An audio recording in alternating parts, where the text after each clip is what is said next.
Hi folks, I'm Mr. Panola. Let's get started with our lesson today.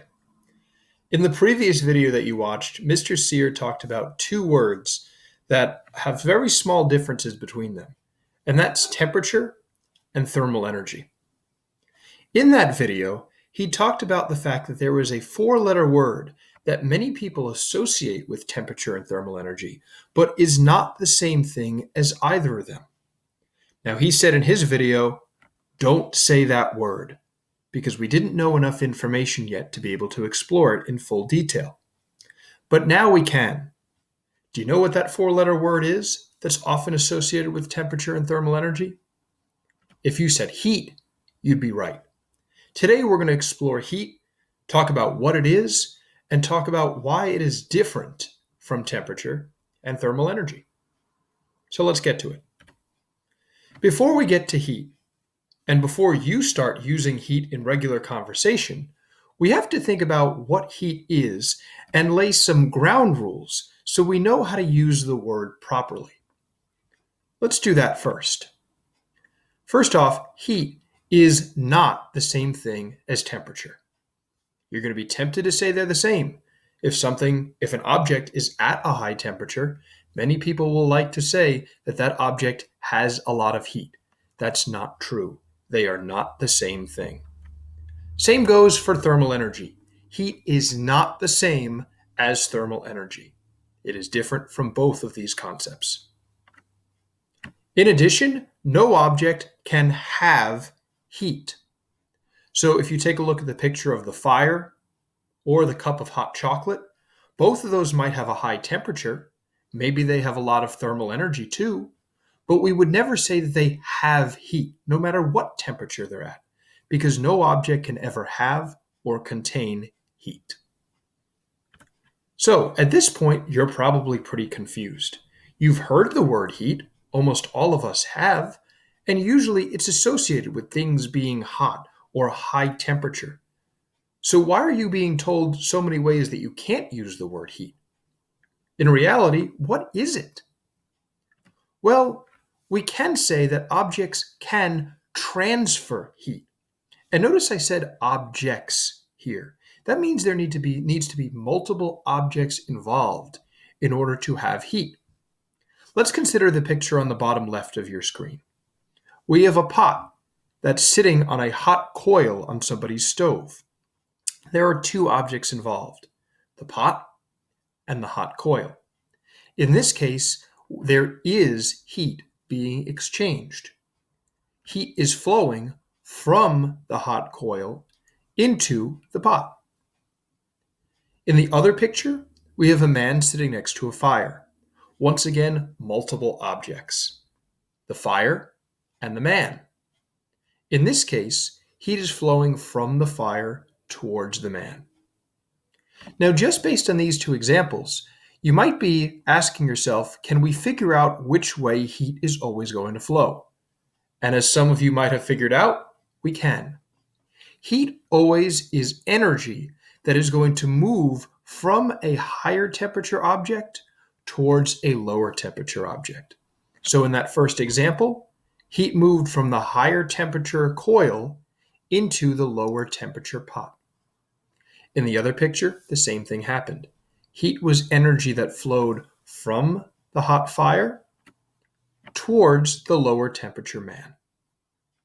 Heat flows from high to low temperature. So let's put that in writing. Heat is a transfer of energy from high to low temperature. Or, the same thing said in some different words, heat is energy that flows from a high temperature object towards a low temperature object. Both of these definitions basically mean the same thing. You can pick whichever one you like better. Let's consider another example that might confuse some people. If you touch snow or you're holding a snowball, is there heat involved? Now, many people would say, well, it's a cold snowball, so how can there be heat if something's cold? But remember, heat and temperature are not the same thing. And in this case, there are two objects that are at different temperatures. So there is heat involved. In fact, The hands are at a higher temperature than the snowball. And so that means that heat is going to flow. There is going to be energy moving from the higher temperature hands into the lower temperature snowball. And so that is the direction that heat would flow. Let's now consider a more mathematical example. Here are two containers. Each container has, let's say, a gas inside of it. The gas in container A is made up of 8 particles that are bouncing around. Most of those particles have about 2 joules of energy. Some of them have a little bit more, some of them have a little bit less. As you might recall from the last video, the thermal energy in container A is 16 joules. We figure that out by just adding up all the energies of all the 8 particles. But it also is helpful to know a little bit about the temperature of the gas in container A. We do that by saying those 16 joules are divided amongst 8 particles. So on average, there's 2 joules per particle in container A. We can do the same thing for container B. We can find the thermal energy by adding up all the energies, 4 plus 4 plus 4 plus 4.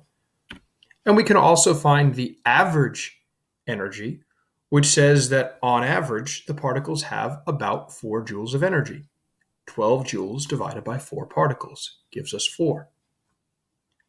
Now, if I was to ask you which way heat is flowing in this example, we would have to look at temperature. Because remember, from our definition, heat always flows from a higher temperature object towards a lower temperature object. So, if we look at the temperatures of these two gases in each of these containers, we might notice that the temperature of the gas in container B is higher than the temperature of the gas in container A. What that means is that energy in the form of heat is going to flow from container B into container A. So in this case, since container B is at a higher temperature, heat will flow from container B into container A.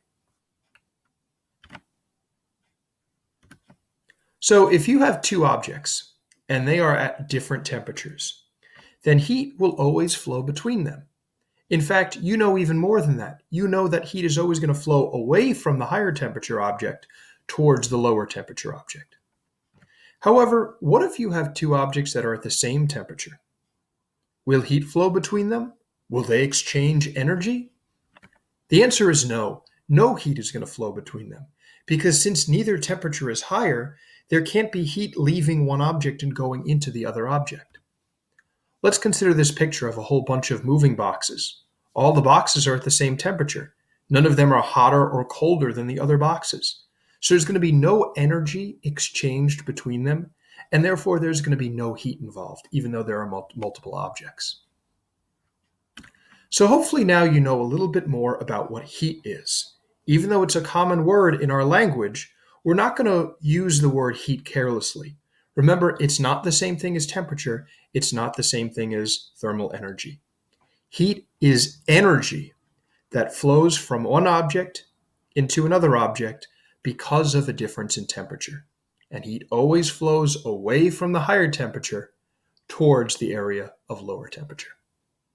Thanks for watching.